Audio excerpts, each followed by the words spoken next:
እግዚአብሔር አምላክ ሁልጊዜ የሚናገር አምላክ ነው። የሚሰሙት ሰዎች ቅርብ ለሆኑ ሰዎች ይናገራል። በተለይ የምትጸልይ ከሆነ እግዚአብሔር ይናገራል። እግዚአብሔር ከተናገረኝ ዓርብ ዕለት በ2018 አሁን ባለንበት ዓመት 7ኛ ወር ላይ ያለነው እንዲህ ይላል ዘዳግም ምዕራፍ 28 ላይ ሌሊት እንዲህ አለኝ፣ እንዲህ ይሆናል የአምላክህን የእግዚአብሔርን ቃል ብትሰማ፣ ዛሬ ያዘዝሁን ትእዛዝ ሁሉ ብታደርግ ብትጠብቀው ብትጠብቅ አምላክህ እግዚአብሔር ከምድር አሕዛብ ሁሉ ከፍ ከፍ ያደርግሃል። የአምላክህን የእግዚአብሔርን ቃል ብትሰማ እነዚህ በረከቶች ሁሉ ይመጡልሃል፣ ያገኙህማል። አንተ በከተማ ብሩክ ትሆናለህ፣ በእርሻ ብሩክ ትሆናለህ። የሆድ ፍሬ፣ የምድር ፍሬ፣ የከብትህ ፍሬ፣ የላምህ ርቢ፣ የበግህ ርቢ ብሩክ ይሆናል። እንቅብህ ቡዋቃህ ብሩክ ይሆናል። አንተ በመግባት ብሩክ ትሆናለህ፣ በመውጣት ብሩክ ትሆናለህ። እግዚአብሔር በላይ የሚቆሙትን ጠላቶችህን በፊትህ የተመቱ ያደርጋቸዋል። በአንድ መንገድ ይመጡብሃል፣ በሰባት መንገድ ከፊት ይሸሻሉ። እግዚአብሔር በረከቱን በአንተ ላይ በጎተራህ በእጅህ ሥራ ሁሉ እንዲወርድ ያዛል። አምላክ እግዚአብሔር በሚሰጥ ምድር ይባርክሃል። አምላክ በሚሰጥ ምድር ይባርክሻል። የአምላክን የእግዚአብሔርን ትእዛዝ ብትጠብቅ በመንገዱ ብትሄድ እግዚአብሔር እንደማለልህ ለእርሱ የተቀደሰ ሕዝብ አድርጎ ያቆመሃል። የምድር አሕዛብ ሁሉ የእግዚአብሔር ስም በአንተ ላይ እንደተጠራ አይተው ይፈሩሃል። ይህን ደግመዋለሁ። የምድር አሕዛብ ሁሉ የእግዚአብሔር ስም በአንተ ላይ እንደተጠራ አይተው ይፈሩሃል።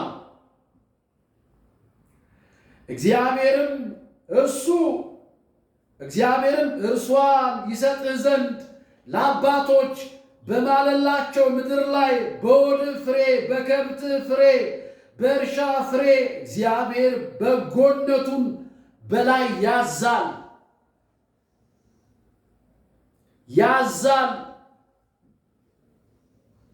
እግዚአብሔርም ለምድር ወራት ዝናብ ይሰጥ ዘንድ የእጅህን ሥራ ሁሉ ይባርክ ዘንድ መልካሙን መዝገብ ሰማያውን ይከፍትልሃል። ለብዙ አሕዛብ ታበድራለህ፣ አንተ ግን ከማንም አትበደርም። አንቺ ከማንም አትበደሪም፣ አንተ ግን ታበድራለህ፣ አንቺ ታበድሪያለሽ። ዛሬ ያዘዙን የአምላክን የእግዚአብሔርን ትእዛዝ ሰምተህ ብትጠብቅ ብታደርግ፣ ዛሬ ካዘዙ ከእነዚህ ቃሎች ወደ ቀኝ ወደ ግራ ፈቀቅ ባትል፣ ታመልካቸው ዘንድ ሌሎች አማልክትን ባትከተል፣ እግዚአብሔር ራስ ያደርግሃል እንጂ ጅራት አያደርግም። ዛሬ ያዘዝኩን የእግዚአብሔርን እደግመዋለሁ። ቁጥር 13 እና 14 ላይ እንደዚህ ይላል፣ ዛሬ ያዘዝኩን የአምላክን የእግዚአብሔርን ትእዛዝ ሰምተህ ብትጠብቅ ብታደርጋቸው፣ ዛሬ ካዘዙ ከእነዚህ ቃሎች ወደ ቀኝ ወደ ግራ ፈቀቅ ባትል፣ ታመልካቸው ዘንድ አዳምጠኝ፣ እግዚአብሔር የተናገረ ነው። ታመልካቸው ዘንድ ሌሎች አማልክቶችን አንተ የሰራቸውን መሶብ አድርገህ ዳቦ አድርገህ እግዚአብሔር የፈጠራቸውን ፍጥረታት የምታመልኩ በዛፍ የምታመልኩ ታመልኳቸው ሌሎች አማልክቶችን ባትከተል እግዚአብሔር ራስ ያደርጋል እንጂ ጅራት አያደርግም።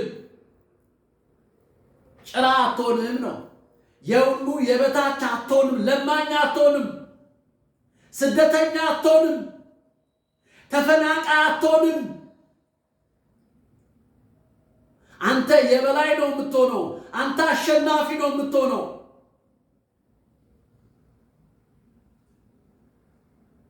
ያደርጋል ሁልጊዜ በላይ እንጂ በታች አትሆንም ይላል። ሁል ጊዜ በሄድክበት፣ በቆምክበት፣ በተኛህበት፣ በምስራበት መስሪያ ቤት፣ በትምህርት ቤት በአንደኝነት፣ በተሸላሚነት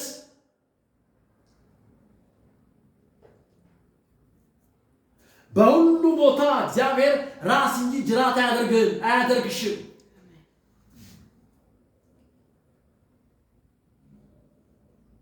እግዚአብሔር ተናግሯል። ካንተ የሚፈልገው የእግዚአብሔርን ቃል እንድትሰማ ነው። እግዚአብሔር ካንተ የሚጠብቀው ያዘዘህን እንድታደርግ ነው። እግዚአብሔር ካንቺ የሚጠብቀው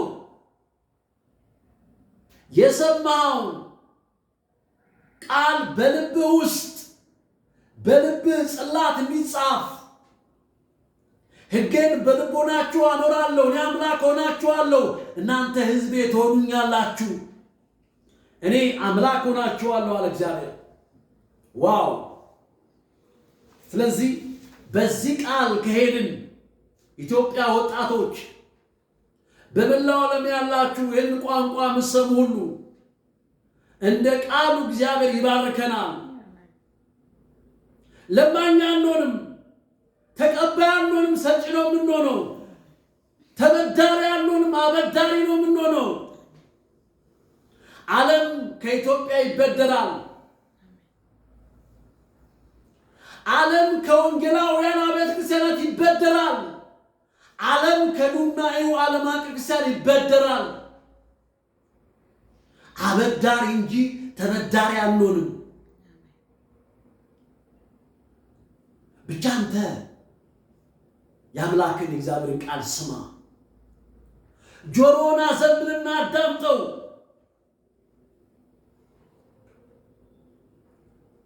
ሐሳብን ሰብሰብ አድርግና ወደ ቃሉ ና።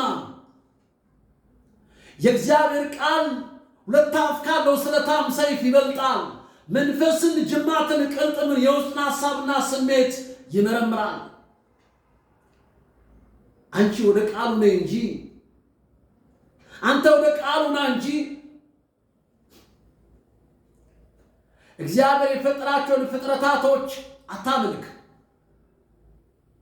ቅርጻ ቅርጾችን የምታመልካቸው የማያድኑትን፣ ዓይን አላቸው የማያዩ፣ ጆሮ አላቸው የማይሰሙ፣ እግር አላቸው የማይራመዱ የምትሸከማቸውን አማልክቶችን ቁጭ አድርግና ና ወደ እግዚአብሔር ና፣ ወደ ጌታ ወደ ኢየሱስ ክርስቶስ ና።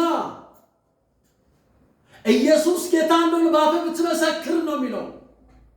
እግዚአብሔር ከሙታን እንደተነሳው በልብህ ብታምን ትድናለህ ይላል። ሃሌሉያ! ኑ ወደ እግዚአብሔር ቃል። ሃሌሉያ! እግዚአብሔር ኢትዮጵያን፣ ሕዝቦቿን፣ አፍሪካን፣ መላው ዓለምን ይባርካል። አሜን።